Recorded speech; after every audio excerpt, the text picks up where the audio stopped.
des prêtres. Dans un contexte difficile, l'Église tente donc de susciter des vocations. Il faut dire que la prêtrise ne tente qu'une centaine d'hommes chaque année en France. À Petit-Quevilly, le reportage de Charlotte et Laurent Lagneau. Au manque de prêtres en France, on parle aujourd'hui de crise des vocations. Les jeunes ne sont plus tentés par la prêtrise, une poignée seulement par an.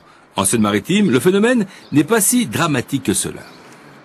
Nous sommes environ 140, dont un certain nombre ont moins de 50 ans. On a la chance depuis une vingtaine d'années d'avoir eu un certain nombre de jeunes prêtres ordonnés qui donnent une possibilité pour notre évêque d'avoir des collaborateurs jeunes et donc d'avoir aussi des prêtres au cœur des communautés encore en activité. Comment expliquer que les catholiques de 16 à 30 ans, voire plus, ne sont plus attirés par cette vocation, ne veulent plus tout simplement devenir prêtres?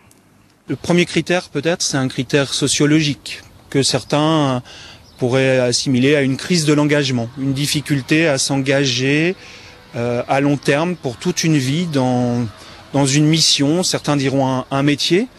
Un autre critère, c'est plus un critère lié à la foi, l'impact de la foi chrétienne et de la foi catholique dans nos régions françaises, de tradition catholique pour un certain nombre, diminue. Et donc s'il y a moins de chrétiens, fatalement, il y a aussi moins de gens pour entendre et répondre à l'appel du Seigneur pour le servir comme prêtre dans son église. Époque nouvelle, moyen nouveau, une campagne est lancée dans les écoles, universités et sur Internet par l'Église sur les vocations. C'est une première en France.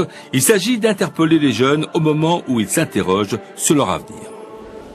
Et puis sachez aussi que le feuilleton du curé de Tiberville n'est pas tout à fait terminé. Ce prêtre qui veut à tout prix rester dans la paroisse qu'il occupe depuis 20 ans fait appel de la décision du Vatican. Rome avait en effet donné raison à l'évêque d'Évreux qui souhaitait que l'abbé Michel exerce ses fonctions dans une autre paroisse.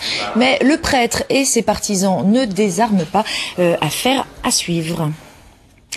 On connaît Médecins sans frontières.